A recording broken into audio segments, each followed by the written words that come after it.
My recent article, Arabian Hypocrisy and the Islamist Movements, published in Arabic and English, provoked a storm of reaction due to the large number of examples included in it. I received dozens of written and oral responses from different segments of readers, and which many were in favor of what's in the article. Some people, pushed by curiosity or challenge, have asked me to name the Arabian diplomats whom I accuse of delinquency. Some have sent me pictures showing Algerian diplomats drinking alcohol and have compared them with the pictures which I published showing the Kuwaiti ambassador in London, Khalid al-Duwaysan, drinking wine in front of his daughter. But the theme of my previous article was not alcohol. It was hypocrisy. Drinking is a great sin in Islam, but it does not lead to infidelity. What can lead to infidelity is the hypocritical atmosphere which exists in Saudi Arabia and Kuwait, where alcohol is prohibited for normal citizens but not for high-class people. As two responses claimed that I had invented the incidents mentioned in the introduction of my article, I'm now going to name the diplomats whom I accused before of committing offenses punishable in their own countries. I mentioned that I saw an ambassador playing while he was drunk. This was Hussein Ad-Dusari, the Qatari ambassador in Algeria, then in Iran, and the brother of the current ambassador in Thailand. It was during a farewell dinner set up in the house of Lieutenant General Muhammad bin Eid al-Ataibi, a former officer in the Saudi intelligence, who served as an ambassador in Afghanistan, and the Saudi ambassador in Algeria at the time, and the Kuwaiti diplomat who went drunk for the presidential palace was Ambassador Muhammad Fadl Khalaf, currently heading Kuwait's mission in Bosnia. The Saudi diplomat who was drinking wine in front of the religious attaché of his embassy was Abdurrahman al-Sahibani, the current minister in the Saudi embassy in the UK. This was in a ceremony organized by the Chinese embassy in London in the autumn of 2009, and he was accompanied by Hazza' Muhammad bin Hashar, who was formerly in charge of the Islamic Affairs Department at the Saudi embassy in the UK, and who is now the current head of the commercial office in Taiwan. Today's article is the first in a series of contributions which I intend to write about the reasons delaying revolutions in the Gulf states. I will start to talk today about the role of Western countries and Britain in particular to rein in the change in the GCC countries.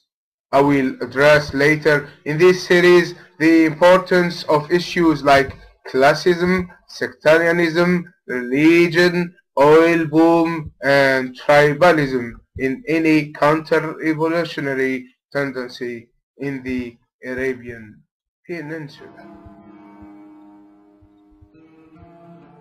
So, how does the West, Britain in particular, promote counter-revolutionarism in the Gulf Cooperation Council?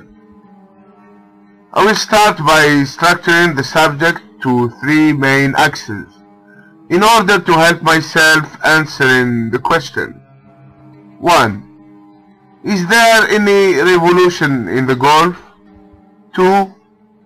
Why does the United Kingdom support the Gulf regimes? What does it give to them? And what do they offer in return? 3. How did the British Foreign Office report human rights situation in the Gulf recently? 1. Is there any revolution in the Arabian countries of the Gulf? First, I want to make it clear that I am not calling in this contribution for a revolution in the Gulf states, and that I respect the sovereignty of the peoples on their territories. However, and like any other Arab countries, I see the seeds of revolution already planted in the 6 societies composing the Gulf Cooperation Council. I'm even confident that these seeds bloomed or are about to in two of these countries, Saudi Arabia and Bahrain. The other states will see sooner than expected a popular movement which can be peaceful and lead to constitutional monarchies, or violent and lead to the establishment of a republican system. My certitude is based upon my continuous observation of the developing trend of equality and freedom in this region as a result of the spread of education and modern communication technologies faced by the kind of resistance from the local regimes. Saudi Arabia is the most likely to face trouble dealing with small revolutions like the events of Hunayn and Al-Awamiyah last year, or a large-scale revolution inspired by the ideology of the different spectra of the opposition: Salafi jihadist, constitutionalist, Ikhwanist, Khomeiniist, and reformist. Bahrain is having a real revolution, growing and disturbing movement, unable at the moment to integrate the Sunni minority into it. Yet other countries will have the same fate, either for religious and social factors as in Oman, or for issues related to freedom as in Qatar and the United Arab Emirates, or perhaps as a result of combined social and political effects as in Kuwait. Two-time bombs exist today in Oman, and they are likely to explode in the absence of the current police state: sectarianism and Islamism. Sectarianism is a normal result of the existing diversity in Oman, while Ibadism constitutes a majoritarian but not an extremely majoritarian body, as a wide range of the population is Sunni, with the existence of a Shia minority and even a Hindu minority. And Islamism is the most likely alternative of the state's ineffective secular policy, failing to accommodate people's cultural and political demands. It is not to be neglected that Oman knew a record number of coup attempts during the last 20 years, aiming to re-establish the ruling of the Imam, an Ibadi form of Khomeinism. In the United Arab Emirates, we hear time to time shocking news about depriving people nationalities because of their political activities. And in Qatar, the tenth of the population were sacked from their native country because of their support for the former ruler. But both the UAE and Qatar will prove the inaccuracy of easy conclusions stating that money can replace freedom. As for Kuwait, which is in parallel with Bahrain, getting very close to achieving its emancipation from feudal monarchies and to move towards a constitutional monarchy or even a republic, it suffers from corruption rather than a lack of freedom of expression. The acceptable level of freedom of expression which exists in Kuwait will ease the pressure on the regime for a good period of time, but this does not mean the regime will remain immune to change as long as freedom of speech is not the only concern for the Kuwaiti citizen who aspires to share the power with al-Sabah, to have a prime minister from the people, to establish a partisan political system, and to make members of the ruling family accountable and duty-bound. Perhaps one of the most significant causes of trouble in the whole GCC is the emerging issue of citizenship. Kuwait, known to be denying thousands of people the right to citizenship, is not the only Arabian country having Bidun, stateless people. Bidun are widely present or descended from Al-Buraimi Wazis, historically disputed between Oman, the Emirates and Saudi Arabia. They are also present in the Saudi West, Mecca and Medina in particular. Bahrain has an inverse situation where thousands of people were granted citizenship on a sectarian basis.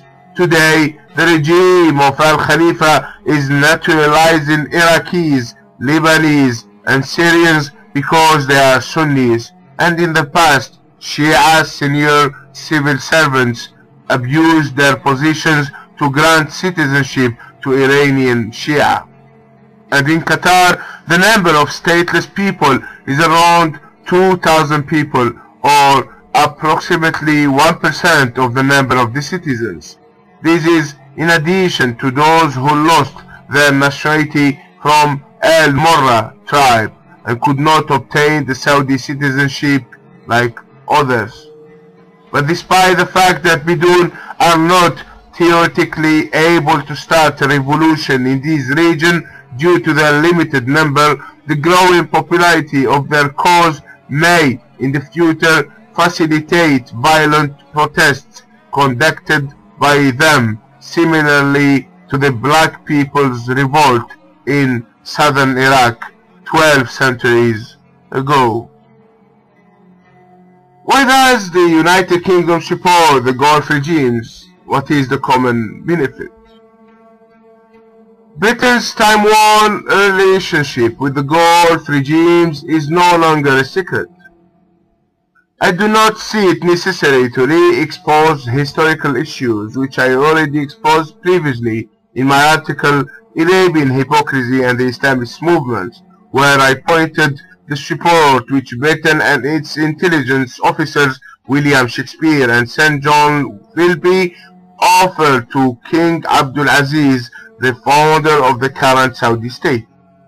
For Oman, it is enough to mention the famous implicit confession of Sultan Qaboos in an interview broadcast by BBC Radio, where he admitted that troops of the British Army helped him to overthrow his father 4 decades ago.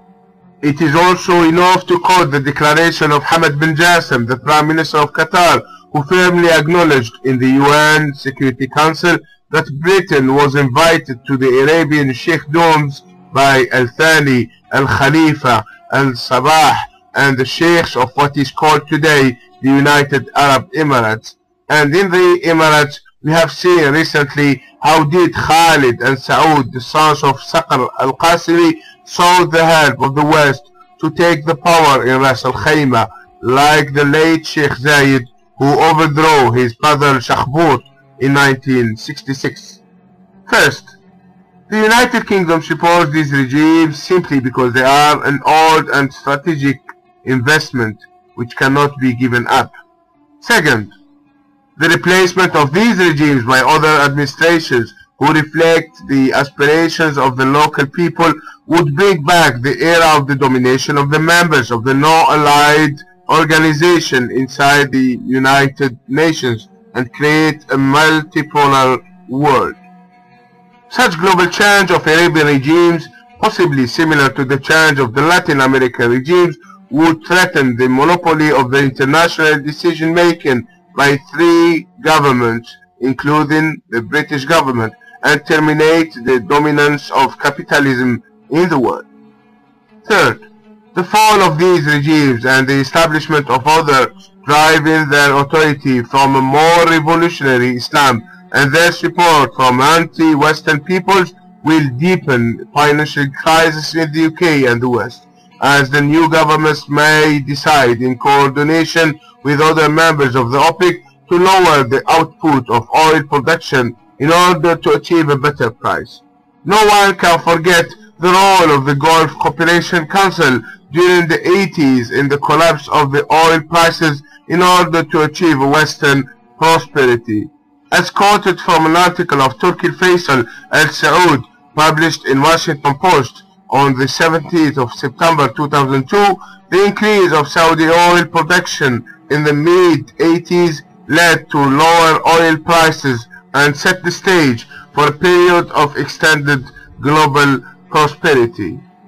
I'm not sure how global was this prosperity, as only Western countries enjoyed it, and as most of the oil producing countries faced severe cash crisis because of the collapse of the prices. Iraq would not have faced the disasters he faced if such a free Arabian gift was not given. Fourth, the British establishment knows how unpopular is the British policy in the Arabian Peninsula, not only because of the British imperialism and the Balfour Declaration, but more because of their support for the Gulf regimes, which extends the life of corruption and tyranny and guarantees as a consequence a huge British Labour presence in the region and minimizes the citizens' opportunities for work. This is in addition to the role which the United Kingdom played in the occupation of Iraq and Afghanistan in recent past. This is why William Hague, the British Foreign Secretary, considered Arabia in a speech which he gave in front of senior agents of the MI6 SIS, External Intelligence Agency, and the GCHQ Government Communications Headquarters in November 2011 as a major security threat to Britain. It may be useful to note that John Sowers, the current director of the Foreign Intelligence SIS MI6, served as ambassador in Egypt and began his diplomatic career in Syria and Yemen as a small MI6 informal diplomat. He was appointed at the beginning of the occupation of Iraq as Britain's special representative there. Fifth, any collapse of these regimes would threaten to increase deficit and unemployment in the UK, not only because many of the highly paid British will lose their attractive jobs in the Gulf and be replaced by local and regional competencies, but also because that the existing regimes are continuing to support the British economy, as confessed by Afnan al-Shuaibi, the CEO of Arab British Chamber of Commerce, in several declarations. Afnan is a non-self-made Saudi subject from Al Qasim, the most influential region in Saudi Arabia, who quickly shone with the support of her father, Abdullah Mansour al-Shuaibi, a UK graduate, the son of a police lieutenant colonel and the cousin of several important generals in the Saudi army, such as Lieutenant General Mansour bin Ali al-Shuaibi, the former commander of Jeddah, and Major General Ali bin Mansour al-Shuaibi. The director of the Arab Chamber succeeded, with the support of the Saudi ambassador in London, Mohammed bin Nawaf al Saud, and his wife's cousin, Sultan bin Fahd al Saud, to make from the Arab Chamber a Saudi trade office, facilitating the meetings between the British officials and their counterparts in Saudi Arabia and the GCC, instead of promoting the global Arab business in the UK and vice versa. Meetings which Afnan ensures that they are held a week long and with the presence of the public relations media only, meetings behind the closed door which might open wide doors to corruption. The Arab Chamber plays an important role in the completion of a Gulf money for British complicity deal.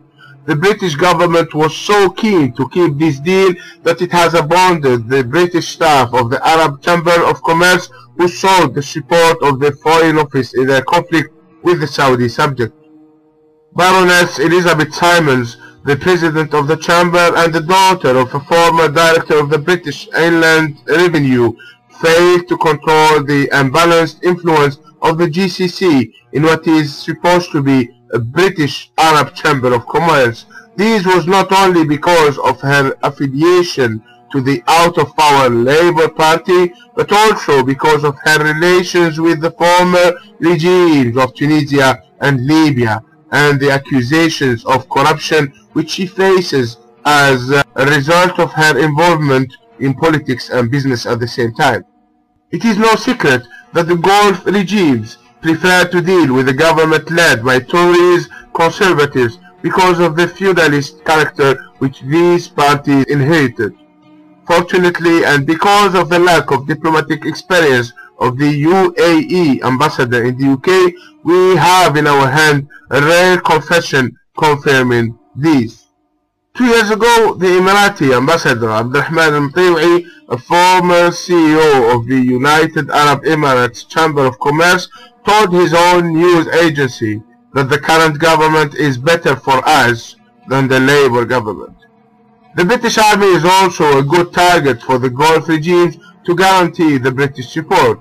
This is why they continue to pay multi-billions for British arms which they never use. And this is why ruling families seek to consolidate their personal relations with British military commanders who may be recruited in the Arabian armies when they retire.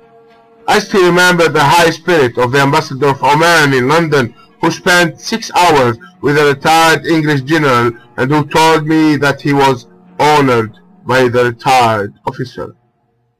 In fact, and despite what David Cameron and William Hague keep saying, the depth of the relationship between the British establishment and the Gulf regimes does not necessarily mean the improvement of the conditions of life of the normal Britons.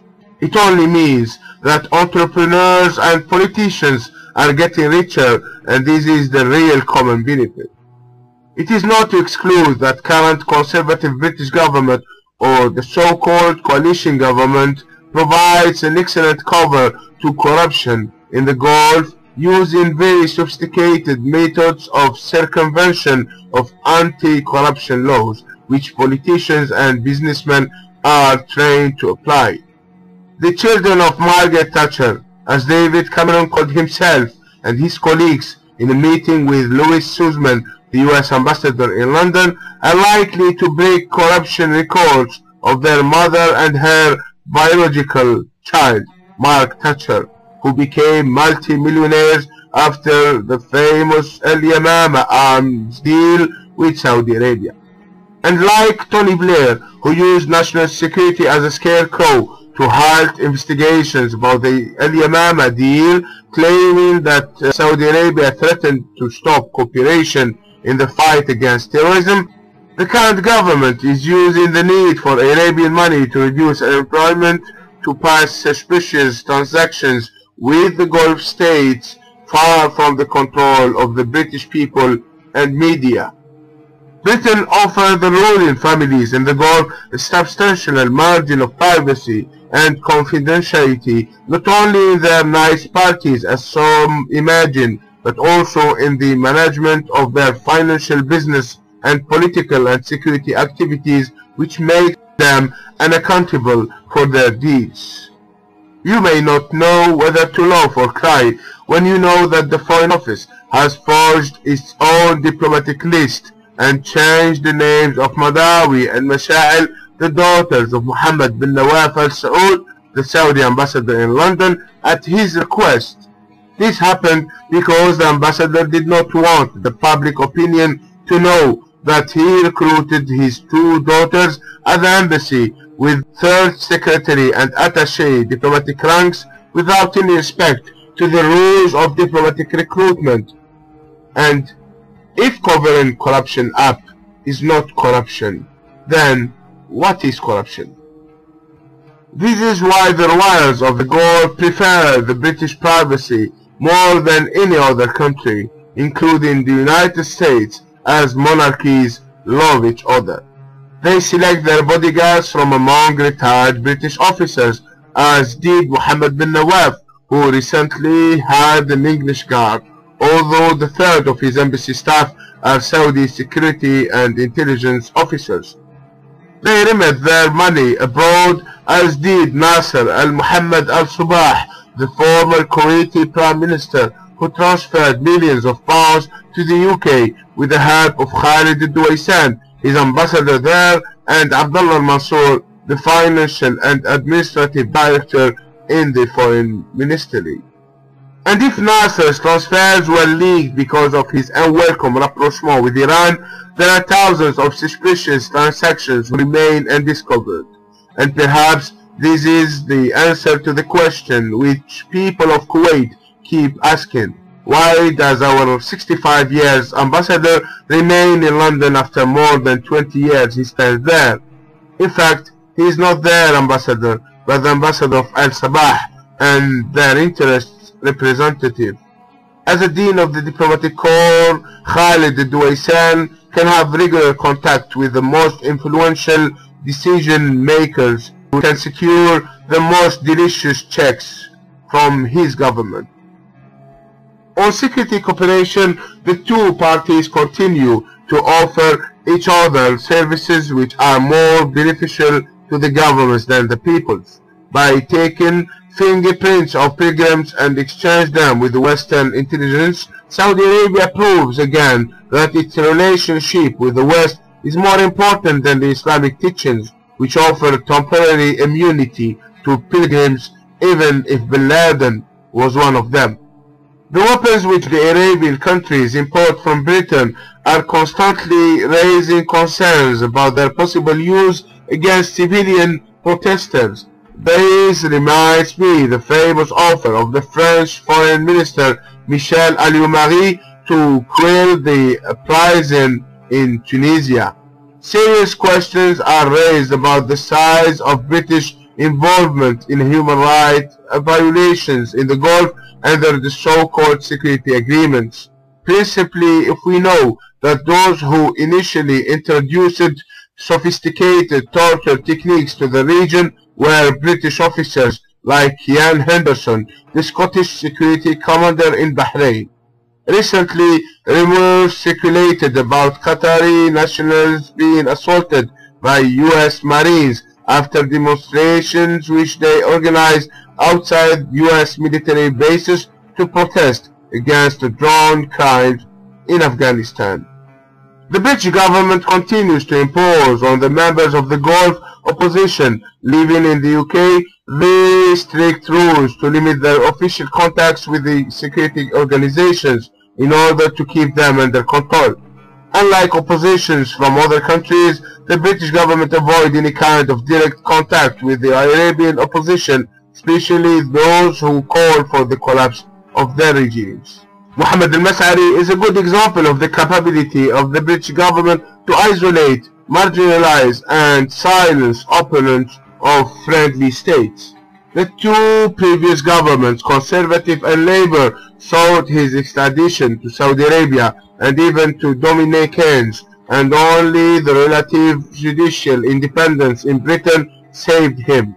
According to al-Mas'ari, who is the dean of the Saudi opposition and who holds an unrecognized British travel document, the three successive UK governments were committed to turn his life hell, and the permanent residence which he obtained and his family was granted to him by court order. Saad al-Faqih, the head of the so-called reform movement, had a similar situation together with his two assistants, Abdullah bin Sheikh al-Ghamdi and Adil al-Dhalli al-Sarhani. All of them were denied permanent residence by the government, and only the courts helped them, like in the case of al-Mas'ari. The British government failed to protect these two opponents from the Saudi harassment which may have occurred against others like Madawi Rashid and Kassab al-Atibi, for example. A Saudi diplomat called Ali Shamrani was ordered by the former head of intelligence Turki Faisal to recruit a British police officer born in Yemen to track the activities of Mohammed al-Mas'ari. The police officer called Ghazi Qasim obtained photographs of his house and his wife's car and other information which were not disclosed to al-Mas'ari by the British police for the so-called security reasons. Al-Mas'ari heard more about his own case from the media than from the police. Saad al-Faqih was assaulted outside his house by two unknown persons whom he thinks that they were sent by the Saudi intelligence. Turki Faisal was ambassador in London at that time. Saad was not able to sue his assaulters, who were, according to him, arrested and who confessed to their offenses. He told me that the police refused to prosecute them, and this is a good indication that they were indeed recruited by the Saudi embassy. Members of the Bahraini opposition have been targeted by people who were apparently recruited by the regime of Al-Khalifa. Saeed al-Shihabi, one of the leaders of the opposition, could have lost his life as a result of an attempt to burn his house 3 years ago. The British police was helpless to find the offenders. The British government uses the intelligence and security services commanded by the Foreign Secretary, as William Hague confessed recently, to ensure that political refugees who belong to the Gulf countries do not exceed the red lines which may threaten its relationship with those countries. The British government can even fabricate charges of terrorism for some, such as what happened to Al-Mas'ari and Al-Faqih from Saudi Arabia, and also to Saeed al-Shihabi and Hassan Shima from Bahrain. This calls to politically paralyze their movements and to turn them to wanted for terror people permanently scared of being deported to their countries of origin to face torture or even death. Al-Faqih political opportunism is behind his courting to the Saudi jihadists in order to gain their support in the future, but describing him as a terrorist just because he gifted the mobile phone to Osama bin Laden is a fable which the Englishman who created does not believe. Otherwise, he would have been behind bars today. This is also the case of Muhammad al-Mas'ari, who despite his support for the Iraqi and Afghani resistance had never had any intellectual or practical influence in the operation of violent groups worldwide. As a researcher in cyber activities of Al-Qaeda, I found most of its websites, especially those infiltrated by Saudi and Jordanian intelligence, attacking al-Mas'ari, who is, unlike al-Faqih, very independent from the mainstream Wahhabi school.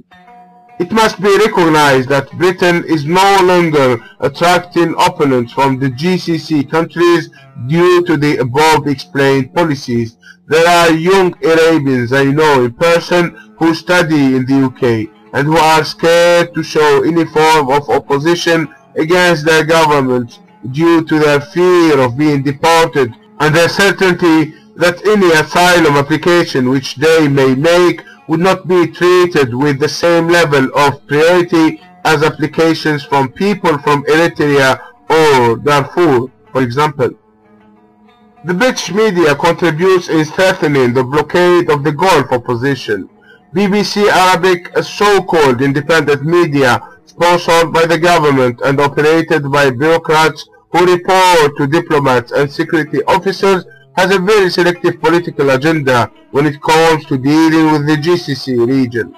According to Muhammad al-Mas'ari, BBC Arabic television, which lost its Saudi co-partner and then closed down 15 years ago after hosting him, refused today to invite him to any of its programs. I was called only once by them to comment the arrest of Hamza Khashoggi, a Saudi young star who was accused of blasphemy, and had to decline their invitation as I felt a trap was waiting for me, says al-Mas'ari. BBC ignores the fact that al-Mas'ari is a political activist and advised him to speak only when it comes to the issue of terrorism, like if he was the spokesman of Al-Qaeda in London, in an attempt to dilute his political and human rights activities and keep him hostage to the terrorist stereotype.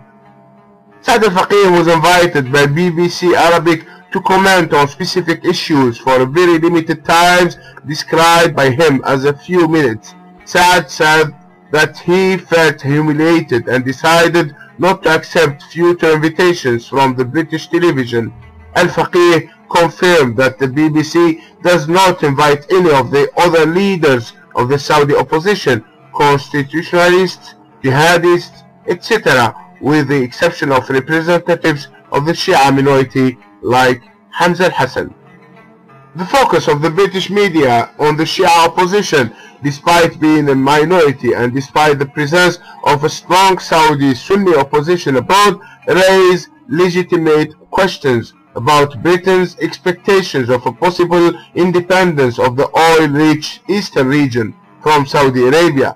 Others argue that the goal behind courting the Shia Muslims in Saudi Arabia is to blackmail the current regime, but not to support its collapse, as the Shia remain a minority even inside the eastern zone. A third group thinks that the United Kingdom wants to isolate the Arab Shia from Iran, by showing a kind of sympathy similarly to the British support of Jewish state in Balfour Declaration. Overall, a comparison between the way BBC Persian operates against the Iranian government and the way BBC Arabic work in Arabia is enough to show how partial is BBC World Service.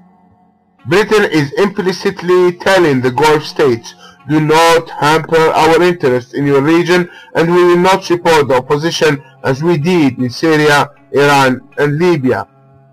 In fact, the same Britain which refuses to press for democracy and human rights in the GCC countries under the pretext of sovereignty respect, use democracy as a weapon against rogue states. The bottom line is that Britain deals with oppositions in the Gulf according to the following principle. They must be strong enough to disturb the regimes, but weak enough to stay in the opposition. Every indication suggests that the Bahraini opposition is the strongest movement of opposition in the Gulf, acting from the British territory. This opposition is so active that it could force the former ambassador Khalifa bin Ali Al Khalifa to leave Britain after politically paralyzing him for several months. Khalifa was accused of torturing detainees while in office as Minister of National Security, and unlike his two predecessors, he decided to close the embassy's doors to the opposition, which cost him later his job, despite his attempt to bribe the British public by intensifying the number of investment seminars and conferences and gifting politicians like Baroness Simons, the British chairman of the Arab Chamber of Commerce. Lord Eric Avebury can be described as the angel of mercy for the opposition in Bahrain. He seems to have exerted himself to support opposition movements in the world, far from embracing any imperialistic agenda. Before Bahrain, Lord Avebury supported the opposition in Ethiopia and Eritrea against the regime of Mengistu Haile Mariam. But the Bahraini opposition still suffers from the prosecution of its members who protest against their government on charge of disturbing public order. These happened several times to Ali Mshima, the son of Hassan Mshima, currently jailed in Manama, and to Musa Abd Ali, an activist who managed many times to trespass locations where the Bahraini embassy organized some of its luxurious events. Musa was the victim of horrific torture in Bahrain, which included some kind of sexual abuse. This torture left deep psychological scars in his personality. Some observers noticed the shameful silence of the British government around the arrest and torture of Ja'far al-Hasabi, a British Bahraini citizen, in 2010, similar to the silence around the arrest and disappearance of Fawaz al-Atiyah, the British citizen who lost his Qatari citizenship and was jailed in Doha for political reasons. 3. How unbalanced, selective and courteous was the Foreign Office report on human rights in the Gulf? An analytical reading of the Foreign and Commonwealth Office's report on human rights in the world in 2011 would confirm the approach which this contribution defends. It would also confirm that the British government wanted, by indicating some of the human rights abuses in the Gulf countries, to avoid blame for the aligned policy of the Conservative government, or the so-called coalition government, towards the Arabian petrodollar regimes. The report addressed human rights situation in 35 countries and entities, of which 28 were considered as countries where the situation calls for concern, and 8 other states were selected as a sample of a case study. In the first section, there were 17 Muslim majority countries, which 6 of them are Arab, including 1 Gulf state, Saudi Arabia. And in the second section, there are 2 Arab countries, namely Egypt and Bahrain. The situation in the latter was considered by the Foreign Office not causing a serious concern, unlike countries in the first section. The Bahraini government was neighborhood in the second section by governments known to have a much more compatible policy with the international standard for human rights respect, like Jamaica and Mexico. Only 2 pages have been allocated to Bahrain from the overall report, which contains 389 pages, in addition to some few cross-references. The word torture was mentioned 5 times in relation to Bahrain, twice to describe accusations of torture as allegations, and 3 times to value the alleged efforts of the King of Bahrain to fight it, while the detention and torture of Ja'far al-Hisabi, the British Bahraini citizen, in August 2010 was never mentioned, neither in the report of that year nor in 2011 report. The case of the Iranian Sakina Ashtiani, an Iranian woman sentenced to stoning for adultery and murder, was addressed in the reports of 2010 and 2011 respectively. Even the terminology used in the British Foreign Office communique to condemn human rights abuses varies between countries. British diplomats use very polite words and expressions when it comes to Arabia, and very aggressive and provocative words when it comes to other countries like Iran, Myanmar, Syria, or North Korea. In the case of the Gulf states, the British Foreign Office used terms such as advised, invited, and encouraged, and in the case of the other countries, words like condemned, summoned, and insisted are used. In the pages devoted to Saudi Arabia and Bahrain, the British Human Rights Report indicates that information on torture in these countries are allegations. But in the case of Syria and Iran, a more assertive language is used. Modest reforms made in the 2 Gulf states have been described as great efforts, while no kind of reform was recorded in the case of Iran and Syria, where there is at least a parliament and an elected president, contrary to most of the GCC members.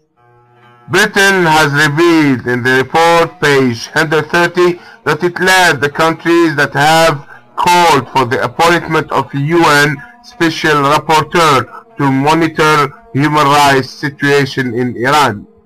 A rapporteur who must have been also in Saudi Arabia, Kuwait, Qatar, Oman, Bahrain, or the United Arab Emirates. It also strongly supported the restrictive measures taken by the European Union against the Persian state on the ground of human rights violation, as if the Gulf states were heavens of freedom. The 7 pages devoted to human rights in Saudi Arabia were hijacked by Britain's ambitions in the region. This is why the report supported the allegations of the Saudi Minister of Justice about the independence of justice and the ban of torture in his country. And this is why most of the 7 pages were attributed to singing the praises of the Saudi miraculous efforts of reform. The mentioned reforms are some few legislations aiming to silence the Western public opinion and to diffuse the anger of human rights organizations, and also to give Western governments a good excuse to keep pressing for reforms in rogue states and to ignore the lack of serious reforms in friendly countries. The role of the Saudi Shura Council, an unelected consultative council lacking any supervisory role, was overestimated by the report of the British Foreign Office, and the finger-counted Saudi human rights violations mentioned in the report were all around the Shia areas, despite the large number of Sunni political prisoners who were sentenced from terrorism and the large-scale use of torture in the prisons where they are detained, far from any kind of British or United Nations intervention. Even in a social and apolitical case, like the case of preventing women from driving, the British Foreign Office's report mentioned the blocking of a Facebook page created by an activist called Manal Sharif to call for women to drive, but it failed to indicate that this woman was also arrested together with other female social activists. According to the British reports, judicial reforms in Saudi Arabia mean spending $2 billion to build tribunals, to provide them with technology, and to train their staff. It does not apparently mean establishing independent judiciary, codification of the penal code, and adherence to the law of criminal procedure, all lacking in Saudi Arabia.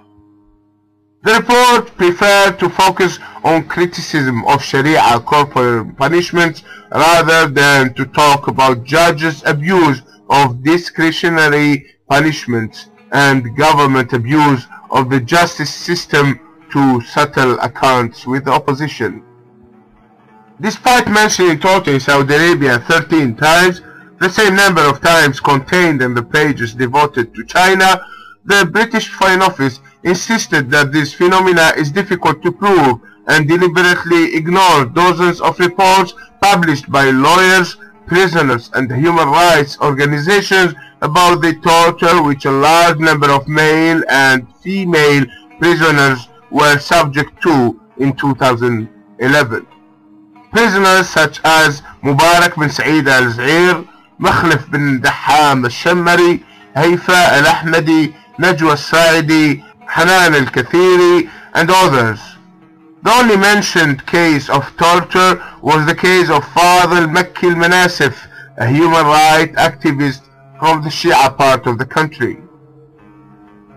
And as a conclusion, I would say that Britain, government, security and media do not only contribute in the covering up of the human rights abuses in the Gulf Cooperation Council, but also justify these abuses, which makes from the United Kingdom a full partner responsible of the sufferance of the Arabian callers of freedom.